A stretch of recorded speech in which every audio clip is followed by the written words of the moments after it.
Hey anime fans! Before we dive into this wild countdown, let me hit you with a question hotter than a shonen power-up.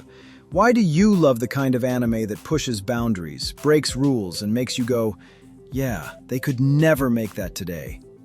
Because today we're jumping into 5 legendary anime that studios wouldn't touch with a 10-foot Gundam beam saber in 2025. Buckle up. This list is so spicy, even Fire Force would need a cooldown. Number 5.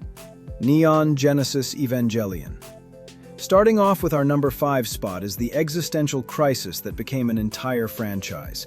Neon Genesis Evangelion, or as I call it, therapy, but with giant robots and parental issues. Evangelion lands here because even though it's iconic, groundbreaking, and still the poster child for anime that's deep but also confusing, the way it was made would never fly today. Hideaki Anno basically said, "Plot outline? Nah, I'll just figure it out as I go." Investors today would run for the hills. The show was written week to week, which is why episodes later on feel like a fever dream dipped in symbolism and panic. And that legendary ending? Yeah, it was literally created under extreme deadlines, stress, and artistic desperation. Try pitching that in modern production meetings. That's why Evangelion is our number 5. Amazing series, but a behind-the-scenes method that no modern studio would dare recreate. Number 4. The Melancholy of Haruhi Suzumiya. At number 4, we've got the Queen of Chaos herself, Haruhi Suzumiya, the show that spread otaku culture across the world faster than Haruhi could rewrite reality. This series was a cultural earthquake, but here's why it wouldn't be made today. Endless 8. 8 nearly identical episodes. 8. If a studio tried that in 2025, fans would rage harder than a Reddit thread arguing about sub versus dub. Kyoto Animation made a bold artistic choice, but in today's attention span is 10 seconds world? No chance. Haruhi ranks number 4 because it's iconic and influential, but the way it experimented with repetition would get a studio cancelled quicker than Haruhi can form another SOS Brigade meeting. Number 3. School Days. At number 3 is the anime that launched 1,000 horrified reactions. School Days, also known as the reason you never trust a nice slice of life opening theme. This show is infamous, not because it's beloved, but because viewers watched it like a slow-motion car crash. It adapted the worst possible storyline from its visual novel source, like the darkest route, the one nobody chooses unless they're doing a challenge.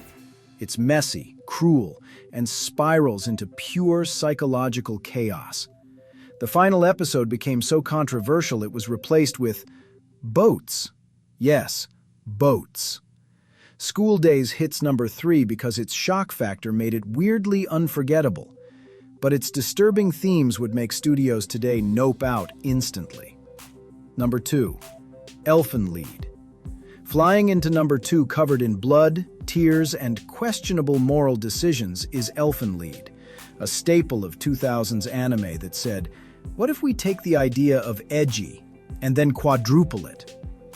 This series helped define the dark fantasy wave of its era, but today, no studio would willingly sign up for ultra-graphic gore, body horror, disturbing themes, and scenes that would get half the character roster banned from public spaces. Add in the fact that the adaptation was incomplete and left fans hanging, and you've got a project modern companies would avoid like a cursed videotape. Elfen Lied ranks number 2 because it still has huge nostalgic power, but is far too extreme and risky for modern mainstream anime. Number 1. Great Teacher Onizuka, aka GTO, and taking the crown at number 1, the GOAT of chaotic 90s energy, Great Teacher Onizuka. This show is funny, inspiring, heartfelt, and absolutely impossible to greenlight today. The premise? Onizuka becomes a teacher because he wants to date a high school girl. Yeah, that's not aging like fine wine. That's aging like milk left in the sun. Now, to be fair, Onizuka never goes through with anything, and he actually grows into an incredible mentor. But still, modern audiences would just not vibe with a storyline that starts like that. GTO is number 1 because it's one of the best shows on this list, but also the single most unfilmable premise in today's climate. If you enjoyed this countdown of anime madness, smash that like button like it's a final boss. Subscribe for more chaos-filled anime breakdowns, and ring that bell so you never miss another drop of nostalgia, knowledge, and nerdiness. Thanks much for watching. I'm out for now. See you in the next one.